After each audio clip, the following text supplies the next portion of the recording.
Hi, and welcome to another episode of Moby Pod. I am Moby, and I'm here with Lindsay. Hi, Lindsay. Hi, I'm Lindsay, and this is also Bagel here. So, is Bagel gonna say hello? Hi, Moby. Hi, Bagel.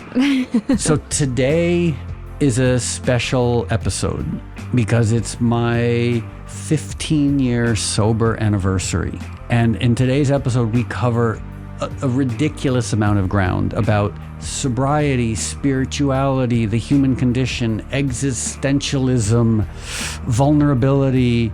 We're going to hear a lot from Moby about his journey in addiction into sobriety and the effects that it's had on his life and his spiritual self. We're going to talk a lot about the spiritual aspects of sobriety from substances, but also emotional sobriety. We're going to talk about what a higher power means to us.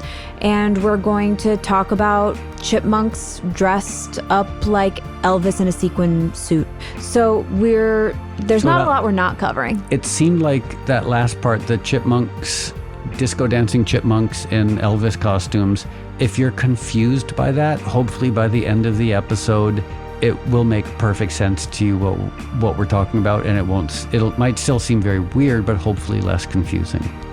You may even be inspired by it at the end. I am. I am going to play my addiction song, Extreme Ways, that was written as I was beginning to bottom out as an addict. So we're going to sit here and I'll play the acoustic version of it, which hopefully won't make everyone too uncomfortable. Most likely, given the fact that everything makes me uncomfortable, I'll be made most uncomfortable by it. But ideally, by the time we get to the song, you will have a new sense of what it means to sit with your uncomfortable feelings, and you will have a deep emotional, spiritual experience with it. Okay, so let's get started.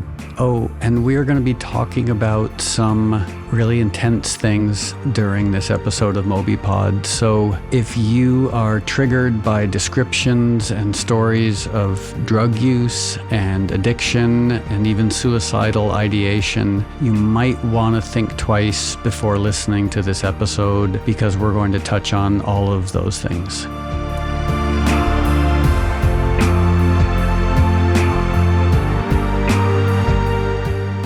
Moby, I hear you have a very special anniversary/birthday of sorts coming up. Yes, in fact, it's not even coming up. It is today, which is today have 15 years of sobriety. Wowee. 15 years. So that's so many years. I remember when I first got sober for real, I met my first sponsor and he had, I think, 13 months. And I thought he was an old timer. I was like, he's been sober for 13 months. Like, that's how in the world could anyone stay sober that long? And I would hear about people with 5 years sober, and I was like, oh my God, like they're like wizard legends. When you first got sober, did you think that your sobriety would be something short term? Well, okay. I've gotten sober many times. I see. This is just hopefully the last time and the real time. Like the other times were more consequence driven. This was actually like the recognition that I was a full-blown alcoholic and this was the only alternative left to me. Apart from, well, I guess the other alternative would have been staying out there and drinking and dying an early death and going to jail. I'm really glad that didn't happen and that you did this. As am I. So yeah, when I got sober for real, I didn't have a clue as to what to expect. Like I really had no idea. The only thing I will say is I thought that sobriety was going to be markedly different than it actually ended up being. You thought it was going to be hard and you were going to be like biting the belt the entire time? Yes, but also qualitatively. So what do you think? Should I tell you my journey? Well, yeah. So in my limited experience in 12-step programs, I know that sharing your experience, strength, and hope is a big deal, and meetings often start out that way. So maybe you can give us a 15-minute share. That's interesting. I've never done a share for one person and then thousands and thousands of people virtually. It seems like a small meeting, but it's actually probably your biggest. That's true. So does that sound fun to you? Or at least like something you're interested in doing? It sounds, I mean, I think selfishly, whenever I share at meetings, when I tell my story, I hope to be of service to other people, but I also, there's something about telling your story that just gives you insights into your story and gives you insights into who you are. So selfishly, I kind of would like to tell my story, again, hoping to be of service, but hoping that I might learn something as well. Yeah, and I have to say I love listening to people's shares because you get to see people showing that change is possible. And when you see it over and over again, it's like the cumulative effect of like, oh my God, change is a thing. So in these meetings, often they will have what they call a spiritual timekeeper where I'll keep time for you. Do you want me to do that? Or do you want to just let it hang a little loose? Yeah, let's be formal and you can sort of be the spiritual timekeeper. Also, one thing I wanted to mention is there's a recurring issue about anonymity, which is, as we know, half of Alcoholics Anonymous is the word anonymous. Mm-hmm. And there's this recurring question about what does anonymity mean? Because obviously what we're doing right now, I'm not being anonymous. Like I'm the opposite of anonymous. Like me, Moby, I'm sharing publicly about being an alcoholic. Alcoholics public. And I know some people take issue with that. And my perspective is that other people historically who've shared publicly about their addiction, I've really been grateful for that. Like Anthony Hopkins has shared very publicly and has told his story in a public capacity in a way that I loved hearing. So there are lots of examples like that where people have shared their story publicly, and I'm grateful for it. So I personally, in my life, don't feel the need to be anonymous. I don't criticize the concept of anonymity. And if someone else wants to be anonymous, I certainly would respect that. Like I would never, ever in a million years try and out someone for being an addict if they weren't comfortable sharing that. Mm-hmm. So for anyone listening, if you're mad that I'm sharing because it's not anonymous, well, that's your issue and not mine. Because the central tenet of 12-step programs is to thine own self be true. So if someone gets mad at you for what you're doing, like that's their business. It's not mine.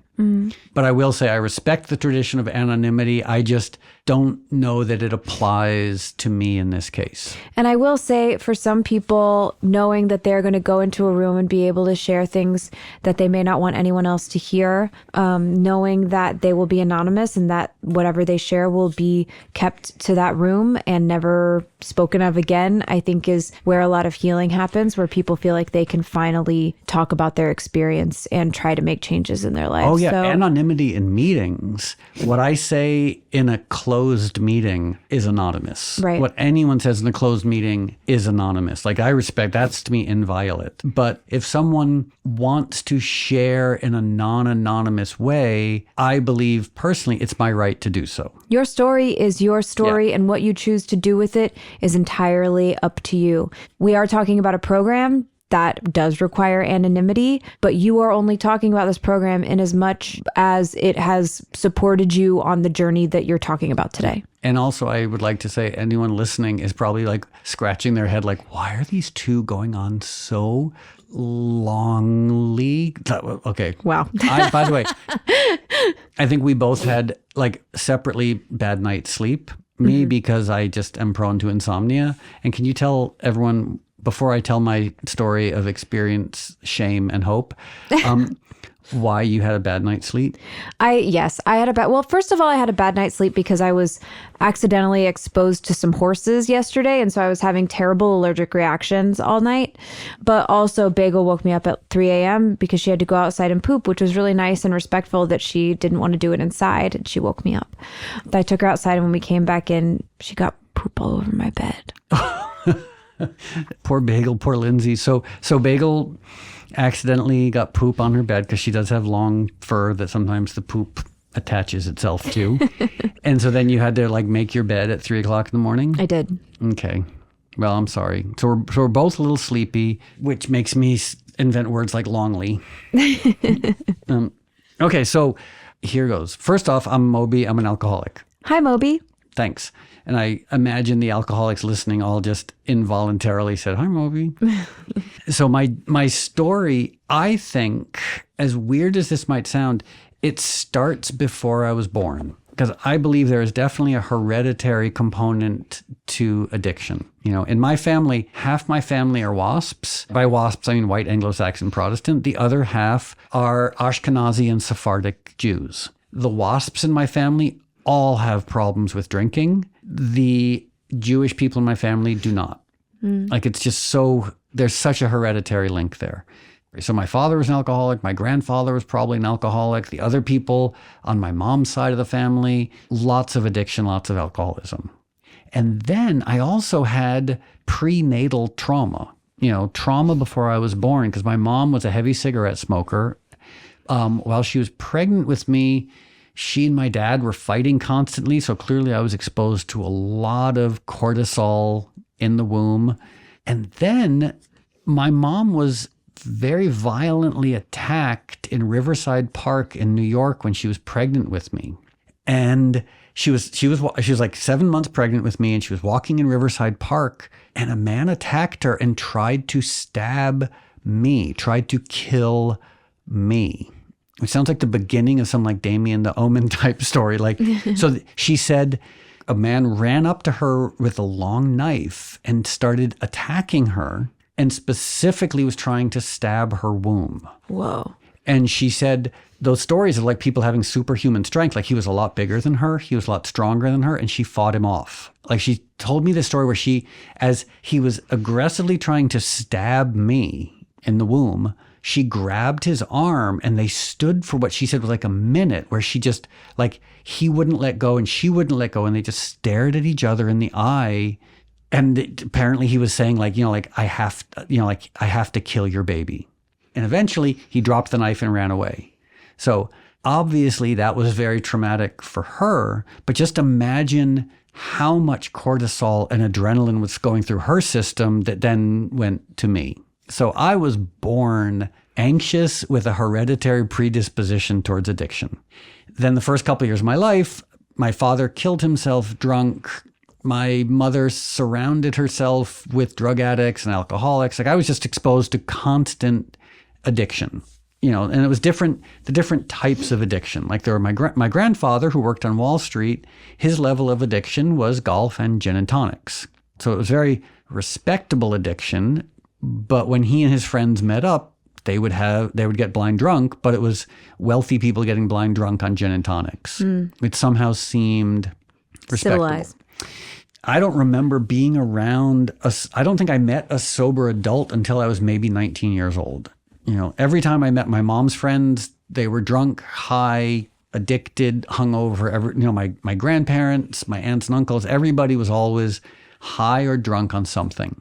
So this took my already anxious self and made me even more scared. Luckily, I had animals, and then later books and music. That was my refuge. Like animals, books, music, and nature to an extent. But adults were terrifying. Culture was terrifying. Everything was terrifying. And so I just carried this knot of worry and anxiety with me, so much so I wasn't even aware of it. It's just like, it was just who I was. And then when I was, I think, 10 years old, I was at a New Year's Eve party, and my friend Andy, who became a heroin addict a few years later, because that's what happened in affluent suburbs, his mom gave us champagne at a New Year's Eve party. And I had 3 glasses of champagne, and for the first time in my life, I experienced happiness and calm. I'd never really experienced that neurochemical feeling of well-being. And I remember just so distinctly being in his bunk bed, like he was in the upper bunk bed, or I was in one of the bunk beds with Battlestar Galactica sheets.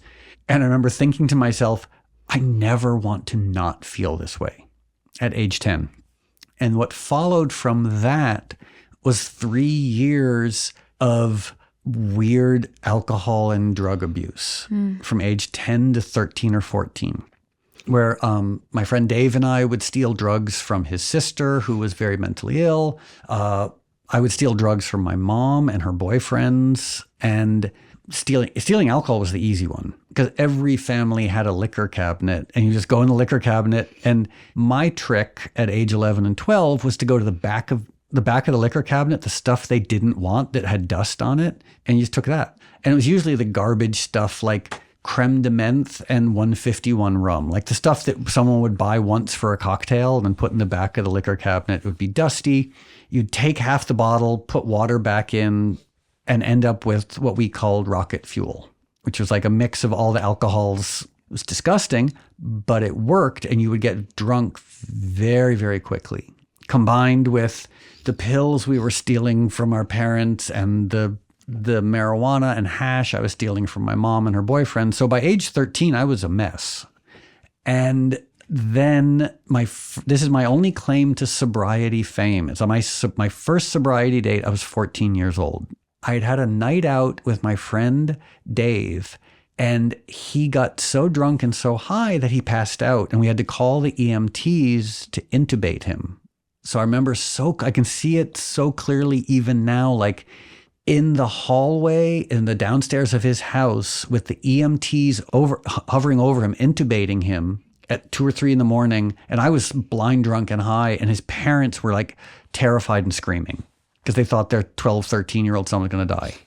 And I remember I went home, his dad drove me home, and my mom was like, "What happened?" And I just started crying, and I told her everything. And that was my first sobriety date. That didn't last very long, because then I guess I was 15 or 16, started drinking again. I didn't do that many drugs. It was mainly just alcohol. I loved alcohol. Drugs were great, but alcohol was my drug of choice. So I spent, let's say 15 until about 25 or 26, just drinking excessively. Then I started DJing in a bar, which meant free alcohol. And I was young, and you could drink like a crazy person. You'd go out and have, 10 drinks, 12 drinks, 14 drinks, be blind drunk and DJing and having sex with strangers in bathrooms and throwing up on people and getting punched in the face and not remembering it. Like just the usual chaos that came along with teenage into young adult addiction.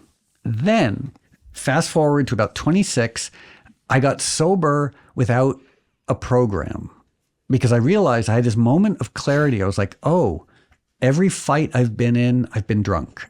Every terrible thing I've seen, I was drunk and other people are drunk. My dad killed himself drunk. I was like, wow, alcohol is bad. And somehow I got sober and stayed sober for about 7 years, which is weird. I didn't have a program. I just decided to get sober, stayed sober for 7 years. I was also a very uptight Christian at that point.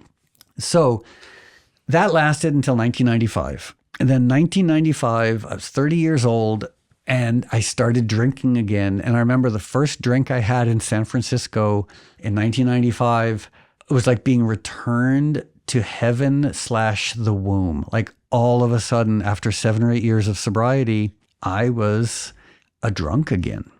And it was great. And I embraced it with a vengeance. And I just drank, and I lived. My life consisted of drinking and working. I would go out and I would drink and I would work, and that's it. And I would just drink and work on music and drink. And I went out at the only time I wouldn't go out was when I was too hungover to go out. Then 1999 rolls around and I discover ecstasy, which is weird because everyone else has been doing it for a very long time. And boy, oh boy, I discovered ecstasy and fell in love with it the way everyone falls in love with ecstasy. And combining ecstasy with alcohol, I felt like I had figured it out. Like this was the key to life and happiness.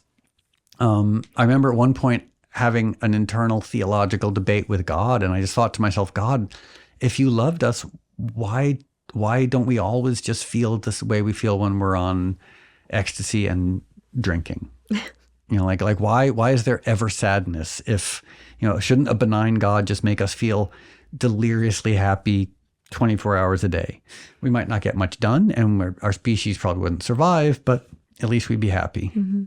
So this was 1999 into 2000, drinking, taking tons of ecstasy, and I was also becoming very famous and touring constantly, going to red carpet events, going to very fancy things, getting drunk with movie stars and rock stars and politicians and UN members, etc. Then We fast forward a little bit to 2003, and I discovered cocaine. I'd always avoided cocaine. And I, like many people, fell in love with cocaine. So the combination of alcohol and cocaine, I embraced it. It was like punishing myself in the most beautiful way. And my drinking just started getting darker and worse, where I was drinking 15 drinks a night, 20 drinks a night, 25 drinks a night. I know that seems like a lot, but at the time it wasn't. I didn't black out that much. I was more just like a very social drinker, doing a lot of cocaine, buying cocaine in strange places. Then I started dabbling with opiates as well, and then became what is colloquially in AA known as a garbage head, meaning I would do anything that was put in front of me. If there was a designer drug, I would take that combined with alcohol, combined with cocaine, combined with GHB, combined with PCP, like whatever was put in front of me, I would do.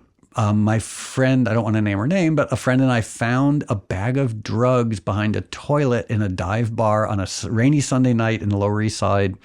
We didn't know what the drugs were, but we made a deal with ourselves. We're going to do all of them. We didn't know if it was fentanyl. We didn't know if it was heroin. We didn't know if it was cocaine. Turned out it was just very bad cocaine. But we were like, you know what? If we die, what a way to go out.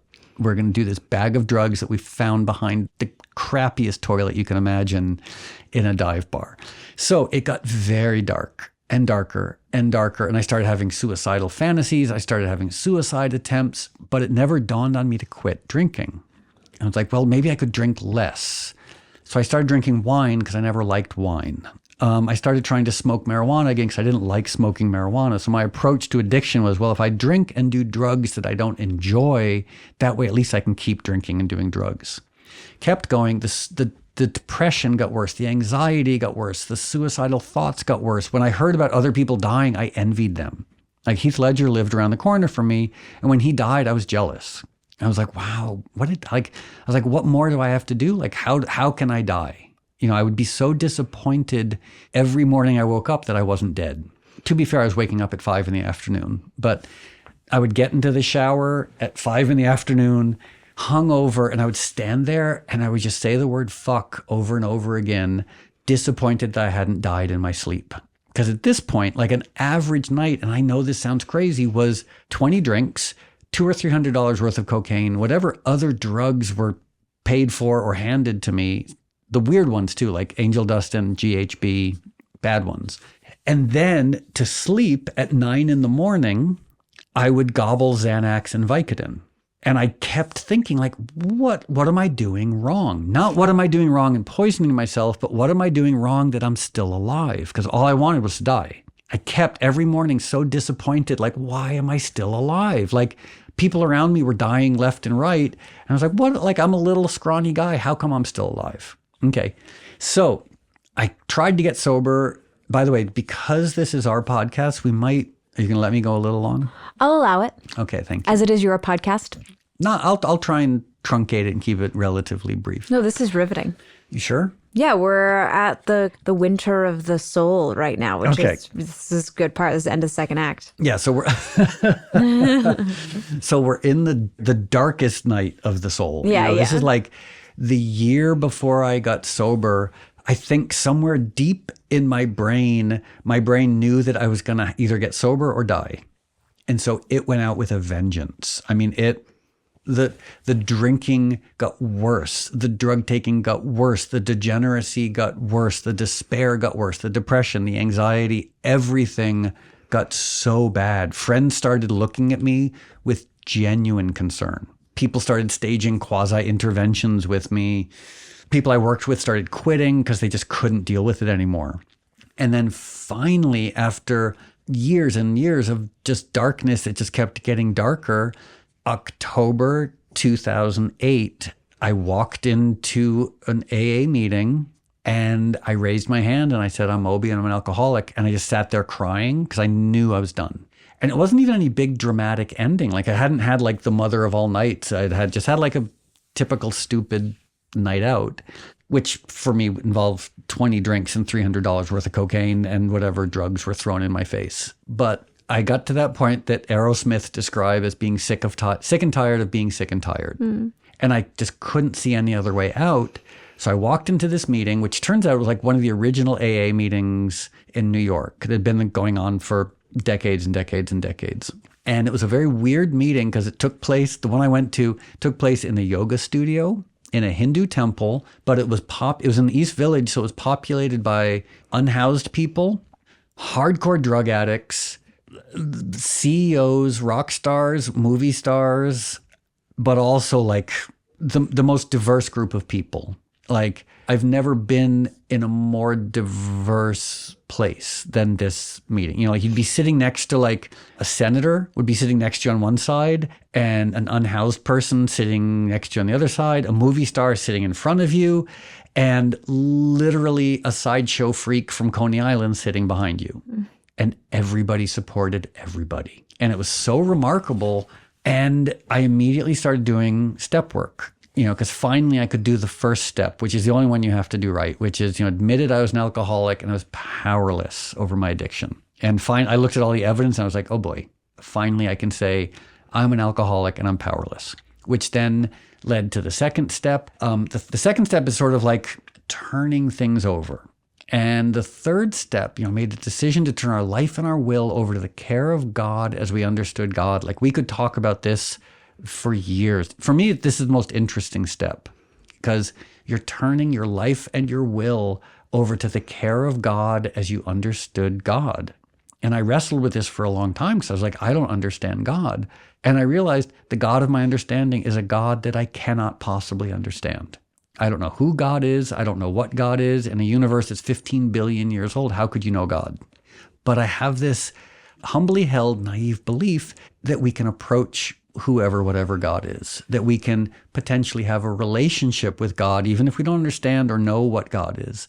And that God, weirdly, whatever, again, I don't know who or what God is, but that God is interested in us and wants to help somehow. So that was the way I did the third step. And then 4, 5, and 6, and 7, and 8 into 9. I know people listening are like, what are these numbers you're talking about? I'm trying to rush things along a little bit, but basically we'll call those the self-awareness and the recognition of resentments and harms steps. And I had held on to all these shameful secrets, fears, like secrets about being abused when I was a child, just shameful stuff that I was so ashamed of. And I went through them all with my sponsor, and I realized, oh, he had the same stuff. And I started talking to other people and realized all the stuff I was ashamed of was common to all of us. Why are we ashamed of these vulnerabilities? We should be ashamed of the bad things we do sometimes, but more often than not, shame is around vulnerability and supposed weakness. And the weirdness of that struck me, but also the wonderful solidarity that comes when you realize things that you're ashamed of are shared by everyone. And that hiding them is what causes terrible stuff. Pretending that you're not vulnerable, pretending that you don't have these shortcomings, like that's the problem. At least it was for me.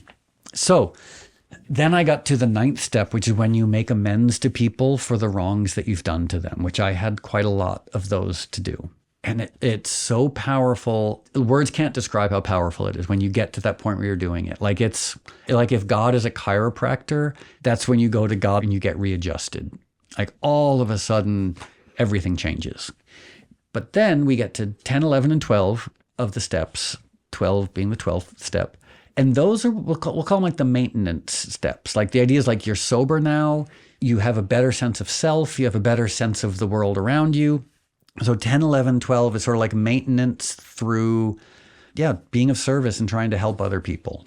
And 10th step is very much about keeping track of the way in which these issues might recur. Like with anything, like with illness, there's always the fear that it's going to come back. There's going to be a relapse. So now I've had 15 years of being a recovering alcoholic in a 12-step program. And the last thing I'll say, 12 steps work for me. They work for a lot of people. It doesn't mean it works for everyone. I have some friends who've been sober for decades who hate 12-step programs, who, never would go to a 12-step meeting, and they're sober. They're fine. So if the 12 steps work for you, by all means, great. That's a wonderful thing. And I think that there's so much benefit that can be gained there. But if you think you have a problem with addiction and you don't want to go to 12-step meetings, just figure out another way to do it. There are lots of ways to address and achieve sobriety. The last thing I'll say, one of the very important ones is, as I mentioned earlier, in the 12-step ethos is to thine own self be true, which means what other people's opinions, you can't disregard them, but you also don't have to live by them. If someone in a 12-step meeting tells you to do something, you can ignore them. If you have a sponsor who tells you to do something you think is wrong, you don't have to do it. Like, there's no commands, there are no bosses, there are no authorities.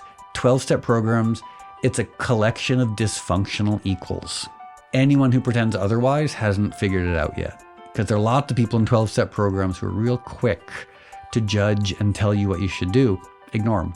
If you don't like what they say, move on. Just keep moving forward, and to thine own self be true.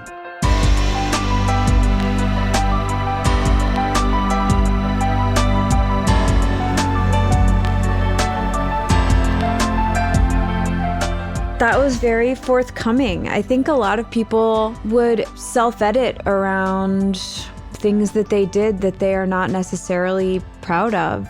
I mean, I think that's one of the wonders of the program. Being able to admit those things is such a powerful thing, and be able to talk about them and have ownership around them and have them be something that you did but you just don't do anymore. So hearing you talk just now, it reminded me one of the things I'm grateful for. First of all, I'm grateful that I'm an alcoholic. I'm grateful that I'm an addict because it's changed my way of thinking. It's given me humility that I didn't have before. It's given me perspective that I didn't have before. Mm-hmm. I mean, there is the sort of Ulysses aspect of it, is like, you can't get to a good place unless you have a really arduous journey. Lord of the Rings would be a really boring book if the hobbits had stayed in Hobbiton. You know? You have to go out and you have to be... Hobbiton? Isn't that where they live? The Shire? The Shire. Hobbiton, I believe, is their town. The Shire would be their area. Oh, okay. I think. I hadn't heard Hobbiton, and it made me laugh really hard. I could be just inventing that. But yeah, it's that, no one wants to go through adversity. Adversity sucks, but it's one of the only great teachers we have.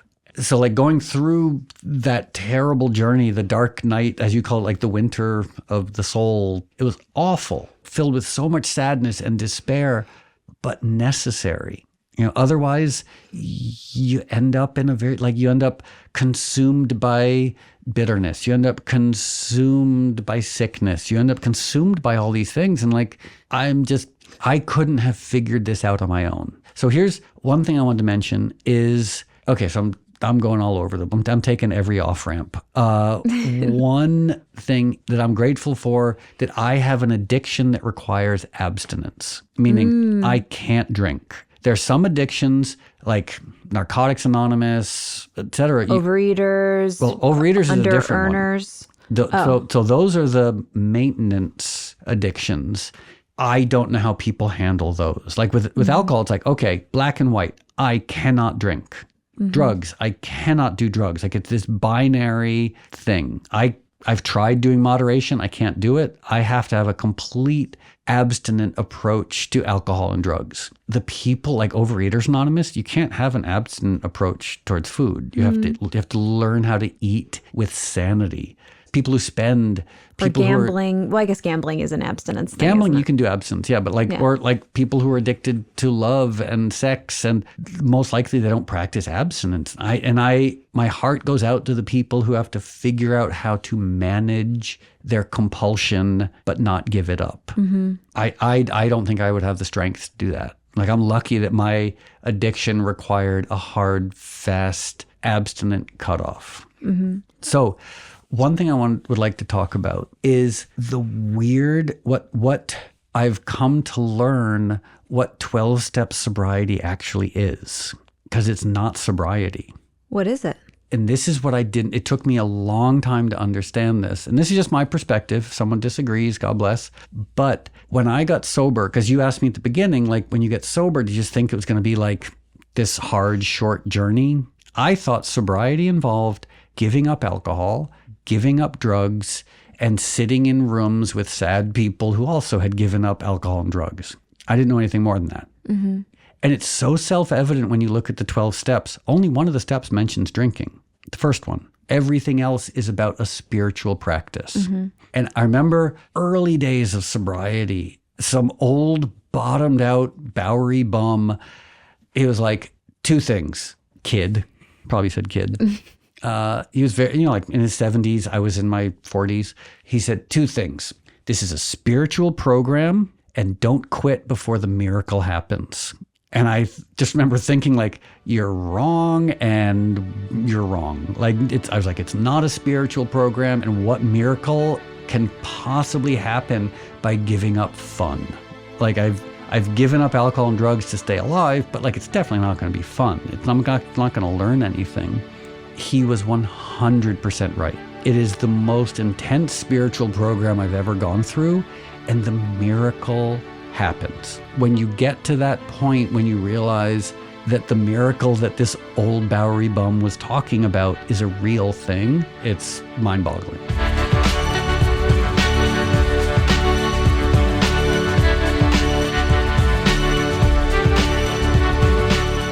Something I try to bring into my life that I think of often is the concept of what is emotional sobriety, because I think connecting to the spiritual part of yourself, I think, is valuable, but understanding within yourself what your version of sobriety feels like and what that looks like emotionally. Like I heard someone talking earlier about how their sobriety has taught them to slow down. They realized that in their addiction, they just wanted to move fast and not think and go, go, go.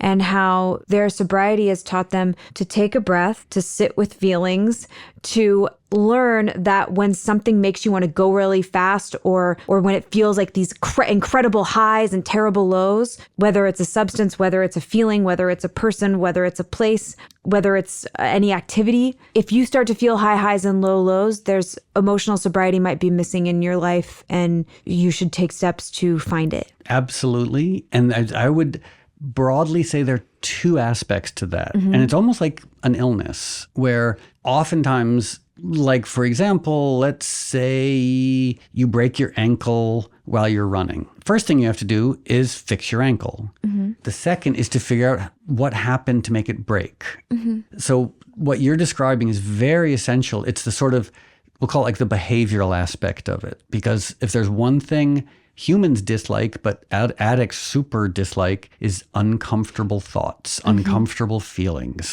You drink or do drugs or engage in compulsion because it's a way of controlling things. It's a way of trying to control your feelings, controlling your uncomfortable emotions. Mm-hmm. And so addressing that on a practical level is very important. Like, what can you do? What can anyone do to be less victimized by their need to control their feelings? There's an old AA expression, which is feelings are not facts. I remember the first time I heard it, I was like, that's garbage. Of course they're facts. And then I slowly realized, no, they're not. They're feelings. Mm. They're reactions, not responses. When someone cuts you off in a parking lot and you want to throw a bowling ball at their head, that's not a rational response. That's a compulsion. That's a reaction. And the 12-step programs are wonderful because they both look at the behavior, but they also look at what's underneath it. Mm-hmm. And the underneath is the most fascinating part with any illness. Like if someone is battling obesity, of course you need to deal with the obesity, but then the underlying issues of what led to the obesity. Not blaming, not criticizing, but saying like, how can we prevent it in the future? Like, what are the underlying causes? And that's what 11.8% of the 12 steps are designed for, if done right and done thoroughly. Yeah, I feel like under every intense reaction is a just soft little baby animal who's scared or hurting. And I think a lot of people feel a lot more comfortable with the aggressive reaction of throwing the bowling ball and a lot less comfortable with acknowledging the soft baby animal who's scared inside of you. 100%. That's an incredibly insightful, wise thing to say. And just look at our culture. Like, we glorify all of these defensive expressions. We look at our sports. It's all aggression. It's competition. Look at our heroes. They are angry rappers, angry rockers, sexy, uninterested pop stars. Our politicians are all yelling at each other. It's defensiveness, it's bitterness, it's anger, it's vitriol, it's cynicism. And then even the other less obvious aspects of that are depression.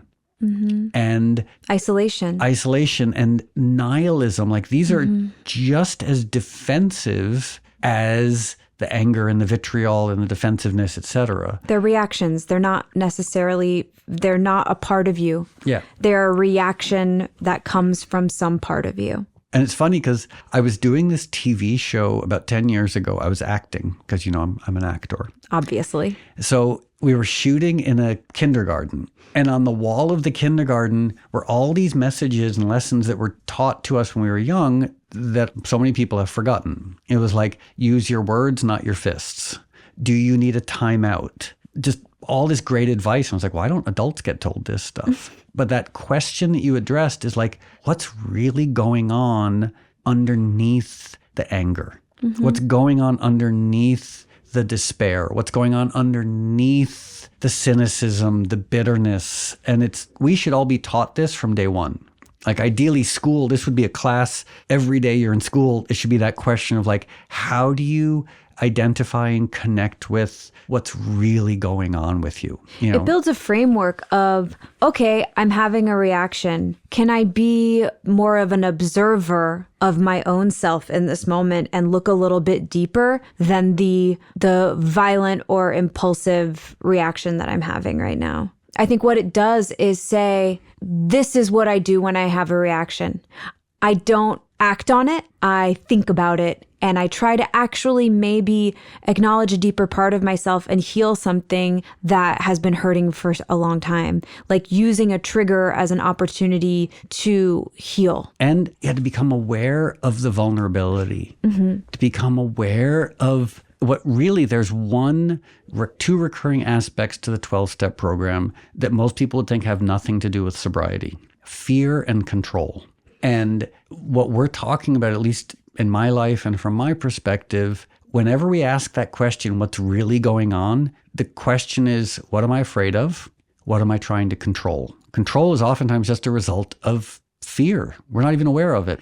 One thing that really helped me to get sober and stay sober was to realize that I was terrible at controlling things. When I tried to control things, I ended up alone and suicidal, filled with despair and resentment and fury. And I was like, okay, so that's what control led me, where control led me. And when you realize you're terrible at controlling things, it helps you to sort of maybe be less attached to the need to control. But then the question is, where is it coming from? That need to control. And you might say like, well, without control, like who's going to look after me?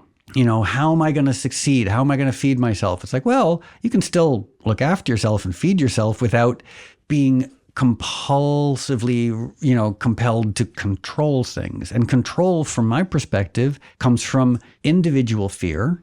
We live in a scary world, and vulnerability, we're taught at an early age to ignore the vulnerability, to cover up the vulnerability, to pretend it's not there. But I will say, and this is one thing I was excited to talk about, is the existential aspect of it. Is that vulnerability we're talking about on an individual level, and I don't know if this is going to make sense to anybody, so if it doesn't, I apologize, but as individuals, we're scared. We have a lot of vulnerability. We have tons of fear and self-doubt. That's the human condition. Unless you're a psychopath, lucky them. They're not troubled by vulnerability and self-doubt. Must be nice. But on a species level, the vulnerability that we experience as primates, even though like most of us lead relatively healthy lives, meaning we're not getting attacked by hippos every day, but we're only alive for a few decades in a universe that's 15 billion years old. We know that we get old. We know that we get sick. We know that everything around us dies and turns into dust. We know these things. That's terrifying. On one hand, we're trying to control a world that is made out of dust. And we deep down, we know that. Like, the world as we perceive it at some point will turn into dust. And that creates, I would almost call it like hereditary, species-wide fear and vulnerability. So I'm looking up something that you said to me the other day that I kept in my notes, and I've been reading it every morning. What did I probably plagiarized it? No, I don't think that you did. Can I read it? Is that okay? Sure. So you said the human condition prevents us from having anything even resembling omniscience, but our lack of omniscience terrifies us and makes us gravitate toward anything that gives us structure and control. For alcoholics, that's alcohol. For gambling addicts, it's gambling. For love addicts, it's love, etc. We assume that the world is this hostile, terrible place and that the only thing that will make it good is being able to control almost every part of it. But trying to control it through substances or anger or resentment or arrogance is a fool's errand, because the universe is unknowable and uncontrollable. So the first step is giving up control, followed by the second and third. And then the fourth step is looking at all the ways in which we try to control things. And then we make amends for the way we hurt people by trying to control things. And then we recognize that being of service and trying to connect with the divine is the only thing that makes sense, and it's good. That ultimately the universe is a loving, benign place, and that if we work to maintain our connection with it, we will live good lives, even if they are hard or complicated. Wow, that's the longest text I've ever sent in my entire life. It was a chunk, but I loved it so much, and I felt so moved by it when I read it, because there's something so nonsensical in the brain to think that everything is chaos and out of our control. And I think it's such a hard thing to fathom. We've talked about this with some of our brain doctor friends, our neuroscientist friends, our therapist friends. Thinking of like Albert Ellis, who was the father of rational emotive therapy that I think became cognitive behavioral therapy, is the difference between preference and compulsion. Like, for example, if your kid's getting straight A's, that's great. Going out to dinner with your boyfriend or girlfriend or significant other, great. Waking up at 5:30 and exercising, great. If they're preferences, with the understanding that, like, you don't need these things, but the compulsion is where we go wrong. You know, someone who says like, wow, they're really looking forward to going out and having a couple drinks and maybe even doing drugs with their friends. Like, sure, there's nothing inherently wrong with that. When you say to yourself, this is the only way I can be happy and I need this, that when it becomes a compulsion, that's when, you know, like waking up and doing yoga, great, that's wonderful. Feeling like you have to do it, and if you don't do it, you're the biggest piece of garbage that's ever existed, that's a compulsion, that's rigidity. So it's a very tricky line. And I think with all of us, we all understand, if we take a step back, things in our lives where we have a gentle preference as opposed to a compulsion. Like, for example, if there was a piece of chocolate cake on the table here, I'd be like, yeah, I'd love to eat that. And if you said you can't eat it, I'd be like, oh, okay. I wouldn't really care. Whereas if I was still drinking and you said, here's a beer, hold it and don't drink it, I would punch myself in the face. Yeah. I never wanted to hurt other people. I was always hurting myself. So, and the existential aspect that you're alluding to of that feeling, and there's such a hereditary component to it, because so many of our ancestors did live in an unbelievably hostile world. You know, a world where they didn't live very long. They were hungry. They were cold. They were being attacked by giant rabbits or whatever attacked people back then. The world was terrifying. Those are our ancestors. We inherited that fear, but we're almost like people who like inherited war, but the war has ended. Like, we're so ready to fight, and like, we're just fighting ourselves. Like, we're the cause. We're now the cause of the war. We're the cause of the problem. And obviously, there is the context of the universe, and one of the hardest concepts for me to make peace with, but that I actually do believe, is that the universe. It's going to sound like such hippie nonsense, but I believe it. Is the universe is a loving place. The universe is so deeply concerned with our well-being. It's just that its concerns might not look like ours. You know, like if someone doesn't get a promotion at work, they might be like, why does the universe hate me? It's like, well, maybe that's not that's not the universe's priority. So I know that might sound like privileged, hippie Southern California nonsense to say that the universe is loving and benign, but I truly believe, like in such a deep, weird way, I believe that. Well, that's kind of like you saying that you believe your higher power is loving and benign. Wouldn't you say that? I'm like, I don't know who my higher power is. I don't know what my higher power is. I don't know where it lives. I don't think it has a name. But I look at the tiny bits of evidence. Like butterflies? I do. Butterflies are amazing. If you look at them too closely, they're kind of creepy looking. Like if I love them. Like it's kind of like ladybugs. Like if you look at them from a distance, oh, they're adorable. Look them up close, they're like terrifying bugs. I wish them nothing but the best, and I love them, but they both are kind of scary when you look at them up close. Yeah, maybe. But I loved them. My one example I always think of is our immune systems. And on our podcast journey, have I talked about my weird experience on Amtrak going from New York to Philadelphia? I can't remember. I was relatively newly sober, and I was going from New York to Philadelphia on the train. It was a morning train, so the car I was in was filled with businessmen eating garbage. Like Amtrak scrambled eggs with bacon and Diet Coke, and like hunched over their phones and angry and scowling. And outside the window, I could see all this industrial wasteland of northern New Jersey, like falling down bridges and pollution. And then I looked a little closer, and we were going through a marsh. And I had this moment, I was like, oh my God, like this is some of the most toxic landscape on the planet, and nature's trying to thrive. Mm-hmm. Like nature's trying to live, like this on a cellular level, nature's trying to heal this. And I looked at all these businessmen shoveling garbage, eggs and bacon and Diet Coke into their mouths. And I thought, nature's even trying to heal them. They're feeding themselves poison, and nature's trying to protect them. Mm. And the weirdest thing happened, I started crying, just like consumed with like, okay, I'm getting choked up now. Like that's my benign universe. That's the immune system works 24 hours a day from before you're born to keep us alive, even though all we do is torture ourselves and harm ourselves. That's my evidence of a loving, benign universe. That's really good evidence.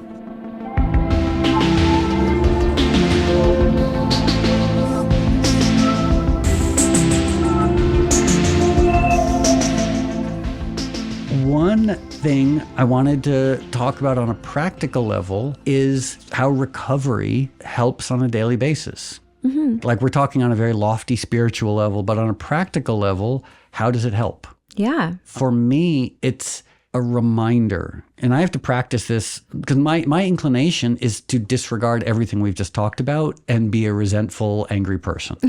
But remembering that this is better, remembering that this is healthier and more sustainable. When I'm confronted with resentment, when I'm confronted with my desire to control, I have to remember like, okay, I've learned otherwise, and not in an arbitrary way. I've learned otherwise based on my own failures trying to control, and also my good experiences letting go. So if I'm having arguments, it's remembering, okay, you can step back from the argument, you can have restraint of pen and tongue, and you can apologize. You know, the most powerful thing is a sincere apology.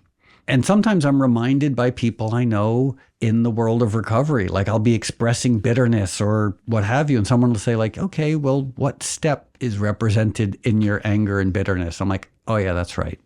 I have a program that I want to live by. And when I fall short, that's understandable. It's fine. But get back on the vegan horse, get back on the program of, spiritual sobriety. Mm-hmm. Yeah, that's a beautiful thing. And I think, from what I've seen, it gives you a sense of coping mechanisms, because I think a lot of us are not raised with great coping mechanisms of calling people that understand your journey, of having meetings to go to where you can hear other people's journey and connect with texture, sure, go with text okay. That helps you deeper understand. I think sending texture to people like fabric swatches, little bits of like curtain samples. Help my brain.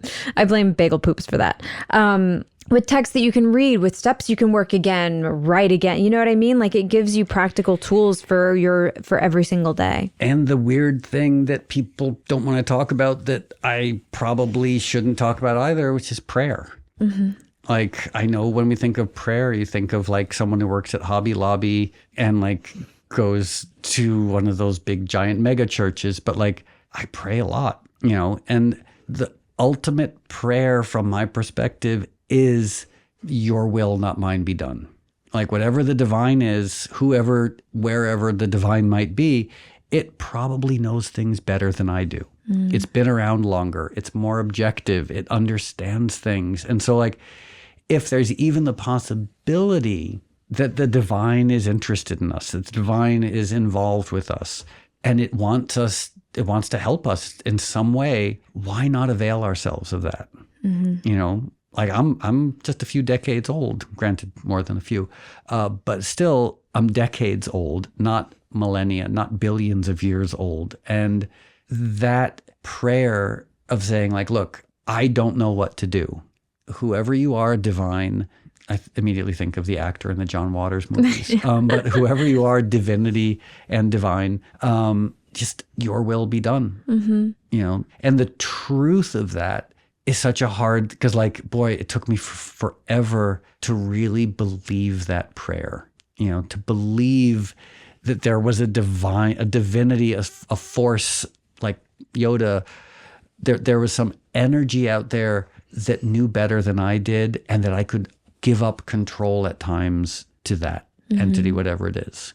Whew, that's one of the hardest things to do, to recognize the limits of your own control and to hand it over to a higher power. Whatever it might, again, my higher power doesn't have a name. It doesn't have a chair. It doesn't have a beard. It doesn't have it. I don't know what it is, but I feel that it's there. And if it's not, if someone proved to me it isn't, I'd be like, oh, that's a bummer. Like, I'm not going to go to war over it. It's a subjective belief that makes sense to me. You once told me that you thought there was a good chance your higher power is a disco dancing squirrel wearing a sequin suit. Yeah, that is correct. I was doing an extended meditation once, and it was a guided meditation, and the person leading the meditation, we went on this long guided journey, and at the end of it, the surprise was we were going to meet the divine. And at the very end, she was like, okay, now look across this stone pavilion or wherever you've ended up, and the first thing you see will be your manifestation of the divine. And I was, for a split second, I was like, what's it going to be? Is it going to be like a majestic being of light? Is it going to be a huge golden elephant with wisdom shooting out of its nose or trunk? Do elephants have noses? I assume that's like a long nose. Okay. And instead, the first thing I saw was a disco dancing chipmunk wearing an Elvis costume. And I was with a whole group of people, and I started laughing and laughing. And in an instant, I was like, of course, my manifestation of the divine is a disco dancing chipmunk in an Elvis costume, because it's the universe. The universe has been everything. The universe isn't big. The universe isn't small. The universe isn't old. The universe isn't young. The universe has no fixed identity. Think about it. Like, I'm looking at your shoes, which I assume you stole from a secretary somewhere. They're off the back of the truck. Yeah. So I'm looking at your very functional shoes, and no offense to your shoes. I too like a good... They're very stylish. Yeah, clearly. So I'm looking at your very stylish functional shoes, and just think, 100 years ago, what were they? They were sand on a beach. They were the feather on a pigeon. They were a burp from a 100-year-old stockbroker. They were water going down Niagara Falls. They were a cloud. Matter never for 1 trillionth of a second has fixed identity. It just doesn't.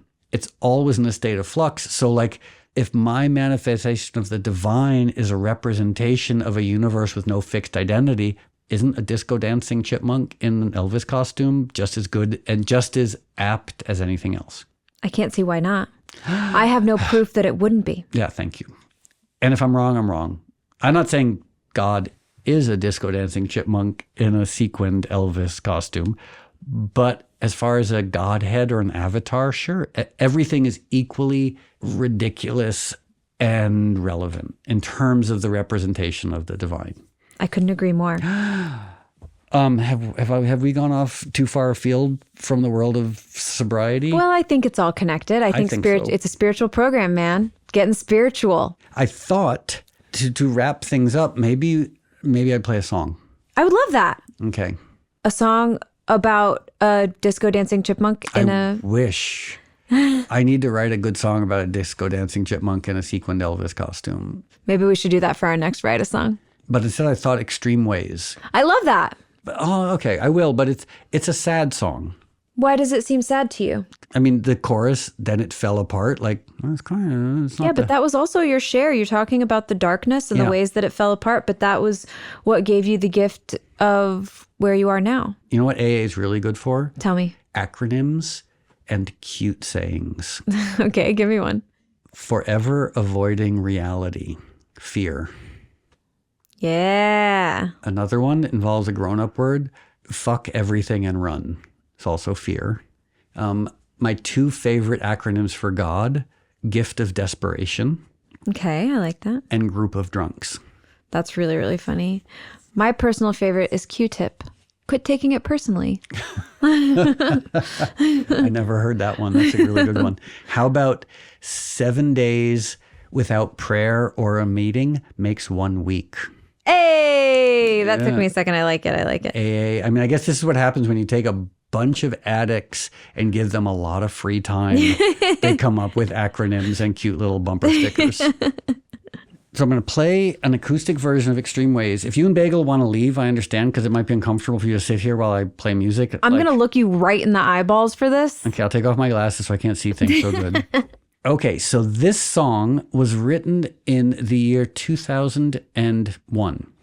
And what's interesting, in 2001, I was drinking and doing drugs and going out 7 nights a week or 6 nights a week. I would stay home when I was too hungover to go out. But I hadn't yet been fully confronted with the consequences of being a drunk. Or rather, the consequences were just drunkenness. I hadn't gotten to the dark place yet. Things were fantastic. I was on SNL.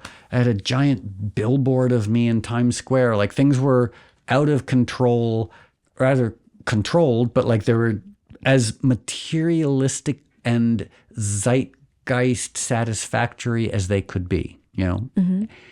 But somehow I knew it wasn't going to last. And that terrified me. It was sort of like there were storm clouds on the horizon. The song is sort of written about that. Like at the moment, everything was sunny, everything was great, everything was celebratory and ridiculous. I felt like I had conquered the human condition through fame and adulation and alcohol and drugs and socializing. That is another subtext to this, is you can't conquer the human condition. It doesn't matter who you are. It doesn't matter if you're the wealthiest person or the least wealthy person. No one conquers the human condition. It's just a given that we all try to pretend isn't the truth. Mm-hmm. So Extreme Ways was written as I was believing that I had conquered the human condition through fame and degeneracy and addiction, or rather alcohol and drugs. I didn't know it was addiction at the time. But I just had this inkling like, okay, there's darkness on the horizon. So wow. Extreme Ways is the darkness on the horizon. Let's hear it. You sure you and Bagel want to sit here for this? Yeah. I think it's better if you feel like 10% uncomfortable. I feel a little weird about playing and singing for a couple of reasons. One reason is I just generally, we're sitting here just like you, me, and Bagel in this room. Like, it's a little bit like that scene from Barbie, a movie you've never seen, no. Where the Kens, once they get power, they just make the Barbies sit and listen to them play guitar. Oh, no. But I'm signing up for this. You did invite me to leave the room. Oh, man. Will you be... So now I have another reason to be uncomfortable. It's like I'm basically like Ken and Barbie. You could sing along. No, I'm not. You're so great at the song. I love this song. Okay.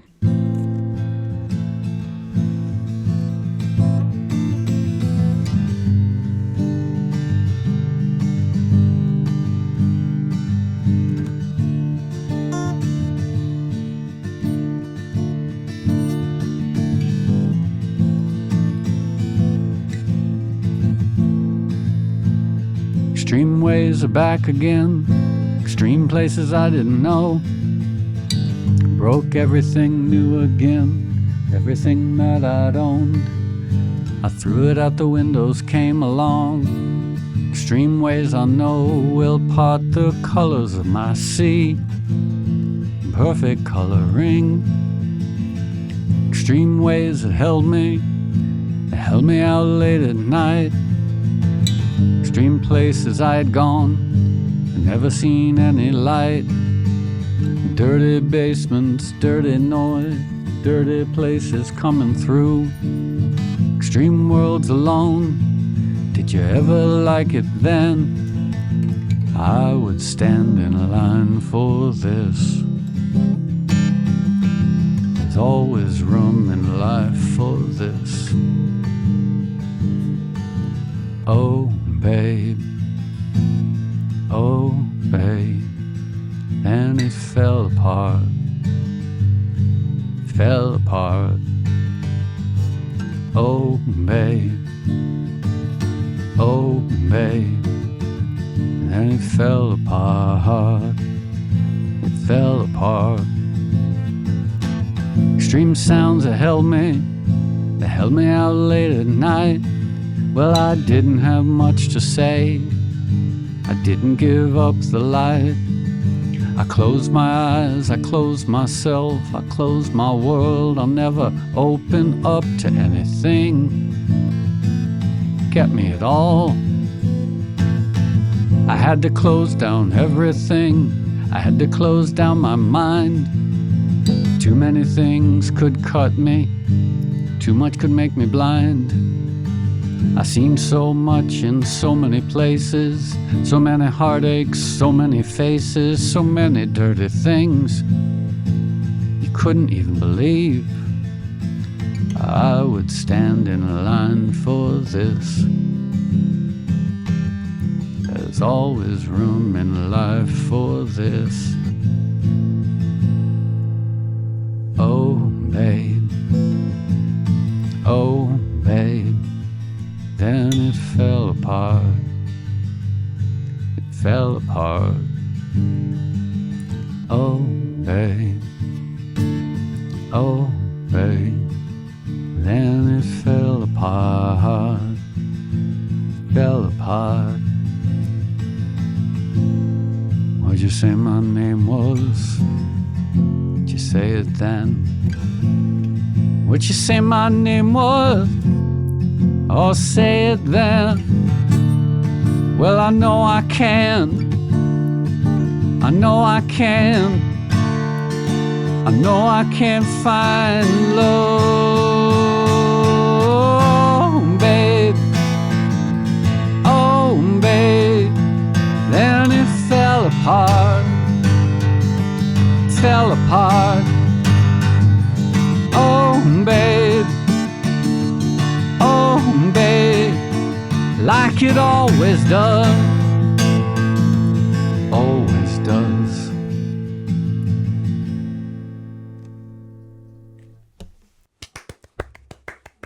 Sorry, Bagel. Bagel liked that, I think. Really? She Yeah. was staring at me, and I was trying not to look at her because I didn't know if she was like looking at me like, why are you ignoring me? Or what are you doing? I don't know, like... Maybe a combination, like, what are you doing? I don't understand, but this is kind of interesting. Mm-hmm. And why are you ignoring me? I think probably more the latter than the former. Your voice sounds really good. Really? Mm-hmm. Okay, so shall we say goodbye? Yeah. Okay. Well, before we say goodbye, I would like to just speak to anyone out there who might be wrestling with an addiction of their own, or even just a compulsion of their own. Because we're all, even though those of us who are not bottomed out addicts are still prone to obsessive thoughts and compulsion. And the other thing I'd like to say is they're also the people who are family members to addicts or who are dating or romantically involved or married to addicts. And what I can say is there's treatment out there for everyone. Well, treatment sounds maybe a little too clinical. There's programs, there's help out there. Whatever you're going through, other people have gone through it. And as scary as it might seem, by sharing what you're going through with other people who've gone through it, you can understand what you're going through better, and you can hopefully find a way of living where you're not victimized by addiction or compulsion or someone else's addiction. Yeah, I think that's beautiful. I think that when you are ready, what is that saying? When the student is ready, the teacher appears.